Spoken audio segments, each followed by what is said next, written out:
Alleged marriage contract between Trump and Melania surfaces. Crockett drops bombshell. Alex Wagner speaks in a hushed tone. What if the first marriage wasn't love, but leverage? The studio lights hummed softly, casting a cold glow across the polished floor of the MSNBC set. A news crawl flickered across the bottom of the screen in crimson. Breaking. Alleged Trump-Melania marriage contract surfaces. Alex Wagner stood still at center stage, the silence before broadcast thick enough to feel. Her voice, when it came, was steady but sharp. 3 indictments, 9 public breakdowns, and now 1 sealed envelope. Tonight, we ask the question no one else dares to. What if the most famous marriage in American politics was never a marriage at all? The camera cut to a backstage hallway, dimly lit, quiet. Representative Jasmine Crockett walks with purpose. In her hand, a tan legal envelope, sealed with a gold sticker that shimmered faintly under the emergency lights. From the shadows, a figure steps out, older, trench coat, hat low unarmed, the silhouette of a whistleblower, a fixer, or maybe just a ghost from an era of handshakes and secrets. It's all in there. Signatures, dates. Clause 7.5 is the one that'll end him. Then I'll make sure America hears it. The man disappears just as silently as he arrived. Crockett straightens her blazer and steps into the studio. Back on set, Donald J. Trump sits beneath the harsh studio lights. He's tense but posturing, chin high, lips curled into a practiced half-smile, a mask he's worn for decades. To his right, Jasmine Crockett takes her seat, calm, controlled. The envelope rests in her lap like a loaded weapon. The countdown begins. 3, 2, 1. Good evening, America. Our guests tonight need no introduction. Former President Donald Trump, Congresswoman Jasmine Crockett, and between them, a document that could change everything. Trump's jaw tightens. Congresswoman, I understand you've received materials that suggest the former president's marriage may not be quite what the public was led to believe. I don't deal in gossip, Alex. I deal in contracts. And this one doesn't mention love once. This is a joke, a political stunt. Everyone knows Melania and I are solid. You're just trying to smear a private woman with public lies. Then you won't mind if I read a few lines. The camera pushes in on the envelope as she begins to tear the seal.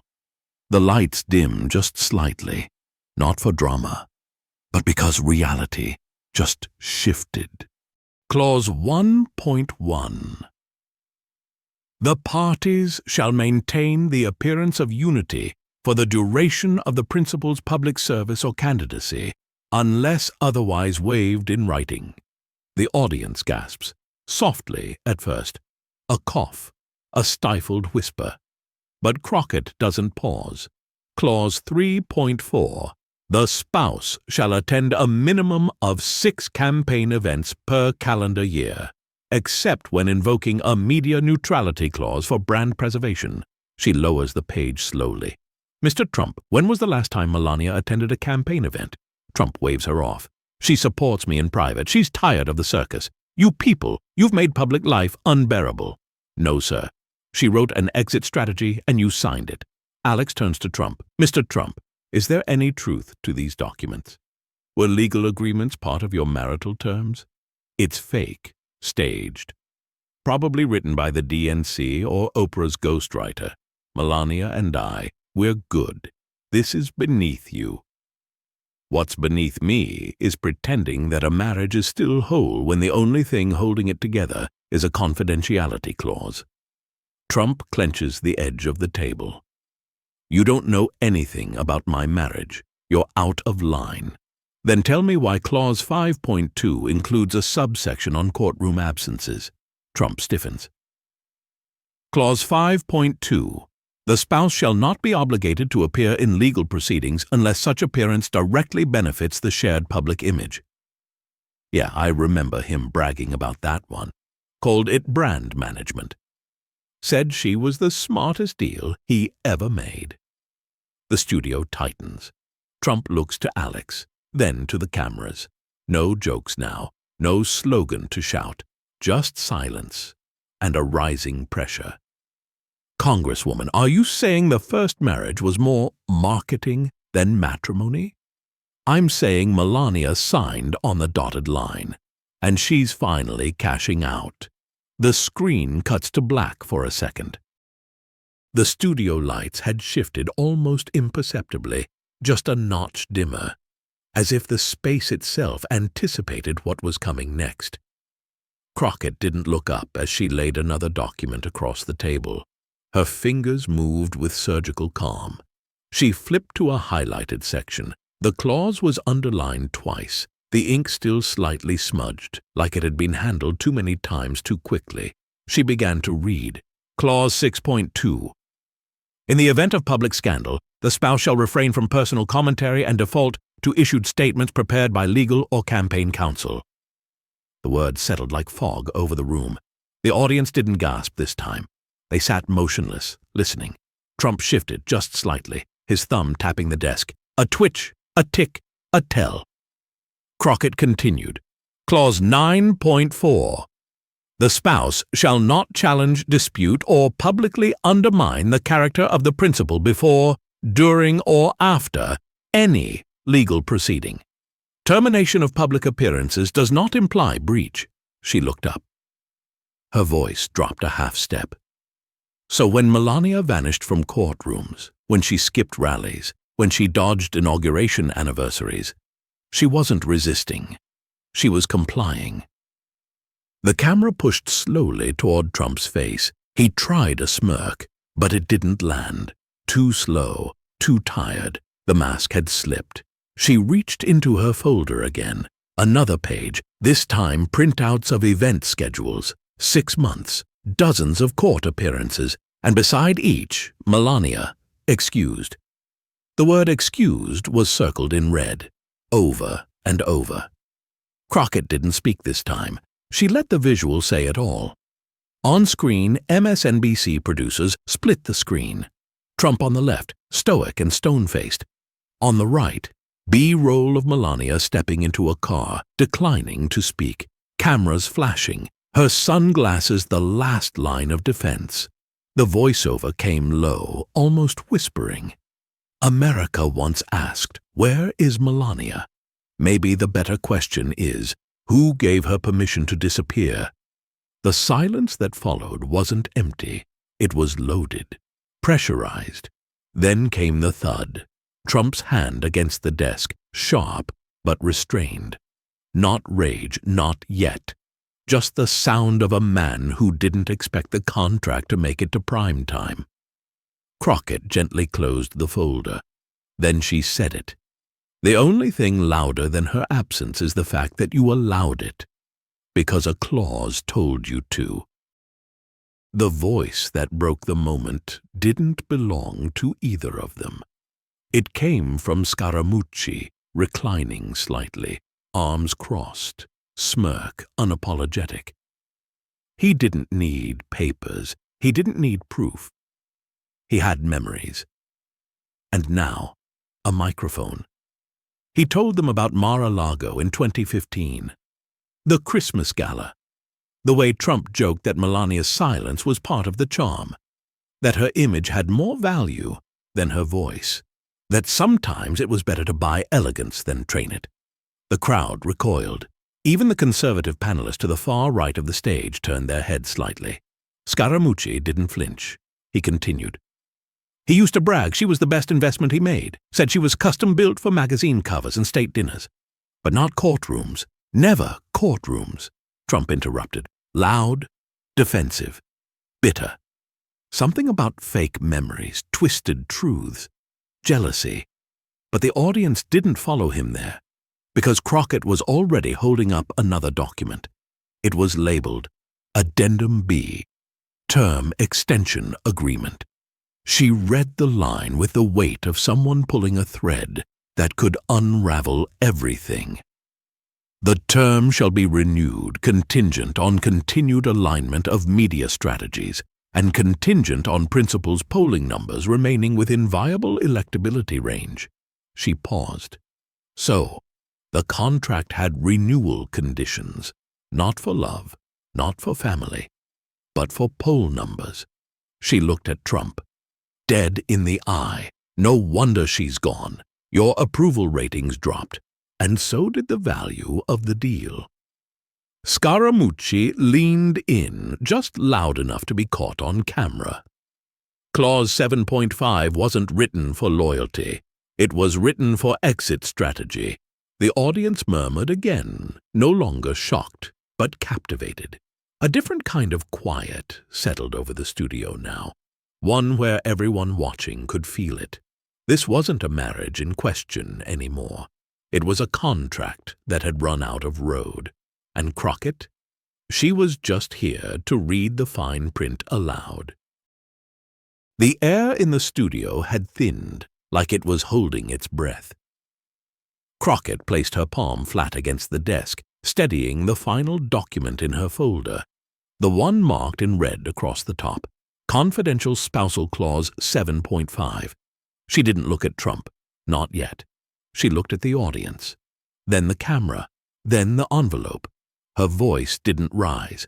It dropped, calm, exact, fatal. Clause 7.5.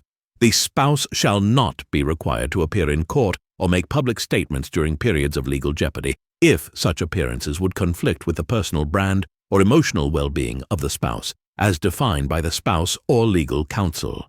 The room didn't gasp. It exhaled, as if that single paragraph had pulled back the curtain on years of speculation and revealed nothing behind it but smoke and signatures. Trump's chair creaked. Crockett didn't flinch. She flipped the page. There was a highlighted section labeled Enforceability. She read it with scalpel precision. Failure to appear shall not be considered abandonment, nor shall absence be construed as breach of marital obligation. She looked up, eyes locked now on Trump. That clause didn't give her the right to leave you. It gave her permission to vanish without explanation. Trump laughed, short, sharp, unconvincing. He called it fake again, called it manipulated, claimed it was from a rejected prenup draft, a smear campaign, a Democrat fantasy.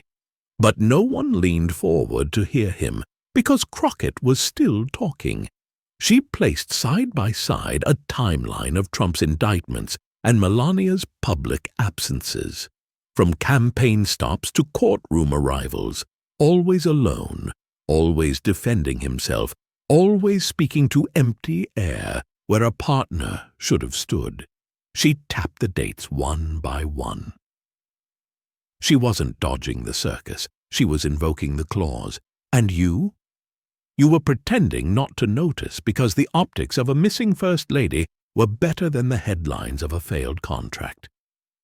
The audience murmured again, not shock, agreement, recognition. Then came the moment. Crockett held up a printed email. It wasn't from Melania. It wasn't even from Trump. It was from Jason Miller, former aide. The subject line read, Clause 7.5 confirmed. She won't attend. Don says, let it be. A whisper spread like fire through the studio. Even the producers behind the glass were visibly shifting in their chairs. Scaramucci chuckled under his breath. And still, Trump tried to spin. She's focused on Barron, he said. She's a mother. She doesn't need to stand in front of flashing cameras to prove anything. She's loyal, in her own way. Crockett nodded, slow and merciless. Exactly. And that's why the clause worked so perfectly. It allowed her to disappear without ever having to say goodbye.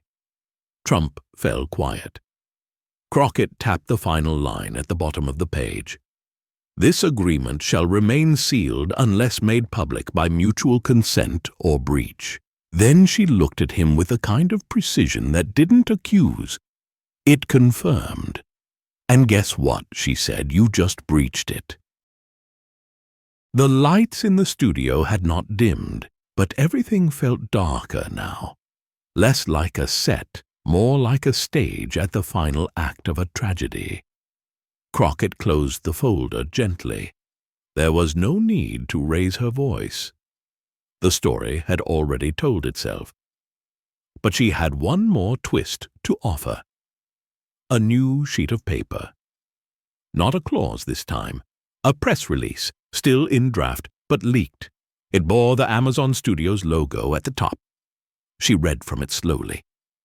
Melania Trump, The First Exit. A limited docuseries exploring life behind the most controlled silence in modern American politics. Executive producers, Brett Ratner, Gloria Govan. The words hit like a drumbeat. A few audience members laughed, not from humor, but from disbelief. Trump started shaking his head before she even looked at him.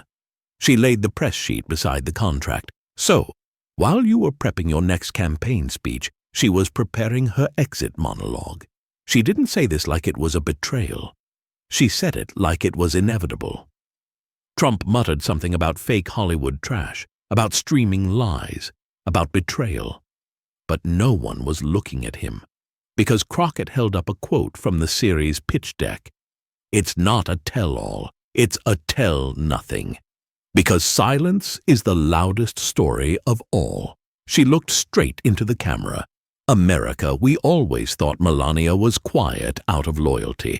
Turns out she was quiet by design. Scaramucci leaned in, voice dry as ash. She's not running from you, Dawn. She's marketing her comeback without the dead weight of your brand. Trump's hands clenched the armrests. Crockett folded the Amazon document and slid it back into her folder. She had one last statement before the break. She said Melania didn't ghost you. She ghost-wrote your fall. One clause. One skipped appearance. One silent no-show at a time. And tonight, the nation is just now realizing. She never had to shout. She just had to walk away. The studio had settled into an eerie stillness, not the kind born of peace, but of collapse in motion. Silence wasn't empty anymore. It was loud, loaded, strategic. Crockett didn't hold papers this time. She didn't need them. What she had now was presence, and that was more than Melania had offered Trump in nearly 2 years. She leaned slightly toward the desk, and her voice dropped. Not in volume, but in temperature, cold enough to carry steel. She reminded the audience of the first ladies who had stood through disgrace. Pat Nixon, eyes forward as Watergate consumed the presidency. Hillary Clinton, standing shoulder to shoulder as history split her marriage in half. Michelle Obama, who defended not just a president, but a platform. Then she said it plainly. Melania didn't stand through storms. She just stepped off the ship and walked away before anyone saw the iceberg. Trump started to protest, but it was already too late. The narrative was no longer in his hands. Crockett glanced at the studio monitor. It displayed a recent headline. No comment from Mrs. Trump on husband's court appearance. She tapped the screen. That wasn't a refusal to speak. That was a statement in 6 languages. She paused. Then she said it like it was gospel. Her absence wasn't silence. It was protest, disguised as privacy, masked as motherhood, but timed with mathematical precision. And every time you appeared alone, every time you begged the camera for loyalty, she was speaking, with no words, just distance. There was a murmur in the crowd. Someone whispered loud enough to be picked up by the mics. She vanished like she cashed the final check. Scaramucci smirked, barely hiding the satisfaction. Trump blinked, slowly then rapidly, like trying to swat away what he couldn't face. Crockett closed her hands in front of her. She wasn't gloating. She wasn't theatrical. She was final. The contract may have expired, the campaign may be ongoing, but one truth had become undeniable. Melania didn't exit the spotlight. She rewired it, so that every time Trump stood alone, she became the one making a statement, by simply not showing up. If the first half of the evening felt like a revelation, this part felt like a dissection. a slow, methodical peeling away of the image Trump had built over decades. The strong man, the showman, the husband, the brand. Crockett laid them bare one by one. She didn't shout. She didn't attack. She just revealed. A document detailing Trump's attempts to pitch a White House reality series to Warner Brothers was placed on the table. The show would have followed daily life inside the presidency, complete with staged family breakfasts and manufactured holiday gatherings. But there was a note in the margin, handwritten. Melania hesitant. Requires appearance fee or image rights renegotiation. Crockett didn't even look up when she read it. The audience didn't laugh this time. They listened. Because now it wasn't about scandal. It was about control, and who had it, and who lost it. Trump shouted, called it fake, called it disgusting. Said he was trying to humanize the office, but no one followed him there, because Scaramucci leaned forward and dropped another bomb. She didn't just hesitate. She declined. On camera. On record. She said, and I quote, "This is your circus, not mine." Trump's knuckles went white around the desk edge. Crockett kept going. She referenced the Amazon documentary again, this time with leaked quotes from the treatment. She will speak not through interviews, but through images, moments, and choices she made to protect her son and her name. Then she hit him with the line that shattered what little control he still clung to. You're chasing another election, while the woman who once stood beside you is chasing ownership of the story. The crowd reacted audibly, not gasps, not laughter, something deeper, like watching a dam break. Alex Wagner tried to steer the conversation, but even she seemed to recognize it. Trump wasn't in the room anymore. He was on the screen, a man watching the illusion fall apart while still clinging to the script. Trump slammed his hand on the table again, called it a witch hunt, claimed betrayal. Crockett didn't blink. She said one thing. You didn't lose her. You signed her freedom into fine print and then forgot to read it back. Then she folded the clause one last time, set it beside the empty chair at the corner of the stage, and left it there, because sometimes the most powerful rebuttal is just an empty seat. She referenced the Amazon documentary again, this time with leaked quotes from internal production notes. Melania's silence was not reluctance, it was strategy, the power of non-response, the art of leaving, mid-sentence, mid-term, mid-marriage. The words were printed beside a still from a never-aired interview clip. Melania seated alone, the American flag in soft focus behind her. No words spoken, just a slight glance to the camera, then away. Crockett placed the image down gently. Trump tried to interrupt again, but his voice cracked, not from rage, but from something unfamiliar, disbelief. It was all unraveling in front of him. Not with shouting, not with a scandalous exposé, but with simple, unavoidable facts. He accused Crockett of political theater. She didn't respond. She didn't need to, because he wasn't losing the argument. He was losing the room. Scaramucci leaned back in his chair and murmured to no one in particular. He always thought she was his silence, but she was the silence that outlasted him. The audience murmured again, louder this time. Someone near the front muttered, "Collapse in real time." Somebody roll credits. Crockett waited for the noise to settle. Then she calmly placed a blank sheet of paper between them. She said it softly. "This is what the end of a contract looks like. No noise, no signatures, just nothing." She tapped the blank page once. Melania already turned it in. The studio lights dimmed just enough to feel heavier, as if the space itself was absorbing the weight of what had just happened. The live audience sat still, no longer reacting with gasps or murmurs, just silence. Outside, it had already begun. Headlines across networks broke within minutes. Marriage or merger? Crockett alleges Trump-Melania deal was contractual. Hash clause 75. Trends as First Lady. Silence becomes national talking point. Trump responds to documentary rumors with angry outburst on MSNBC. Inside conservative circles, the reaction was fractured. Some hosts mocked the contract theory as tabloid bait, but others hesitated. Some even pulled back pre-scheduled interviews. One prominent donor quietly suspended a six-figure ad campaign tied to Trump's PAC. Another redirected funds, not away from the cause, but away from the name. Even Fox News, usually unfazed, paused. Their flagship panel skipped the Trump defense segment. Instead, the hosts debated optics. Whether a marriage that avoids the spotlight can still represent stability. One host joked, maybe she's just method acting, but no one laughed. On TikTok, Gen Z did what Gen Z does. Melania's ghosting was remixed over breakup songs. Courtroom footage overlaid with audio from The Weeknd and Lana Del Rey.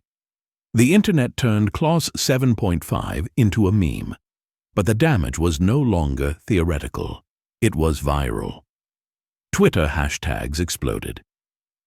She invoked the clause First Lady exit Ghost of Mar-a-Lago. The Atlantic published a piece within hours titled, When Silence Becomes Strategy. The New York Times ran an op-ed. Trump didn't lose to a candidate. He lost to a clause. And Crockett? She didn't speak again that night. She didn't need to. The words had already gone global. In the green room after the show, she quietly declined interview requests. She didn't linger for the victory lap. Just packed her notes, nodded to the crew, and walked out. The final clip that aired that night wasn't Trump yelling. It wasn't Crockett delivering a knockout line.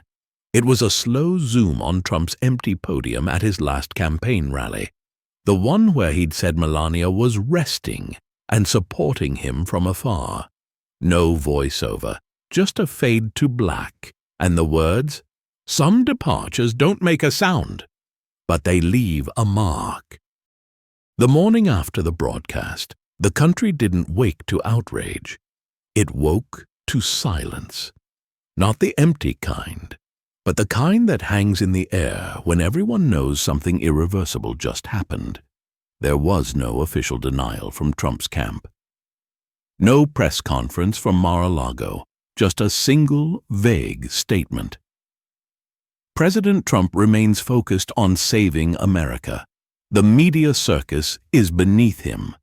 But America wasn't watching the circus anymore. It was watching the space where the ringmaster used to stand, alone. Crockett's team released nothing, not a tweet, not a quote, just silence, because her job was done. The message had landed not in yelling, but in the absence of one woman's voice, a voice powerful enough to rewrite history by refusing to speak at all. In Washington, aides whispered about a narrative fracture. Donors scheduled emergency Zoom calls. One strategist referred to it as a total optics failure. Another, off the record, simply said, the myth just broke. In homes across the country, Americans rewatched clips from the debate, not to cheer or argue, but to understand. And again, they landed on one moment. Crockett gently laying Clause 7.5 beside the empty chair. No drama, no explosion, just the realization that Trump didn't lose his marriage on camera. He lost it years ago. And everyone had missed the moment she walked away, until now. News segments ran side-by-side clips of Trump entering courtrooms alone, contrasted with Melania at gala events, smiling, separate, untouched by the political firestorm. She hadn't abandoned him. She had distanced herself with precision, like a chess move 3 turns ahead. Then came the final twist. Within 48 hours, Amazon Studios confirmed the documentary was real. It was titled The First Exit, and it was being fast-tracked. An anonymous producer described it as less about marriage, more about the machinery, a woman trapped in an image, then walking away from it. The press release didn't feature a Trump quote, just a tagline. Every story has 2 sides, This time only one speaks. But the most devastating response came not from a network or a news anchor. It came from the silence that followed. Trump, for all his defiance, had nothing left to say that wasn't already overshadowed by what hadn't been said. And for the first time in years, the cameras turned off without waiting for his next outburst. Because Crockett had done something no opponent, no indictment, no journalist could manage. She let absence do the talking. At a town hall in Georgia, someone asked her if she believed the marriage had ever been real. She paused, then answered with the quiet confidence of someone who knew the truth had already landed. "I don't know what they shared behind closed doors, but I do know what the public saw, and I know what the contract said. Love doesn't come with clause numbers." The crowd didn't cheer. They nodded, because they understood. Love might be private, Ikanji, but a partnership that disappears the moment the cameras stop. That's not a marriage, that's branding. And Melania, she wasn't just absent, she was finished. The final image in the montage was simple. Trump at another rally, a stage lit with red, white, and blue, crowd roaring, and beside him, an empty space. The camera didn't pan away. It zoomed in until the emptiness took up the whole frame. Fade to black. One line appeared. Melania never needed to speak. She just stopped showing up. And that was enough to end the story. Then one last fade, not to color, but to silence. A silence louder than anything Trump could shout. A silence that ended an era.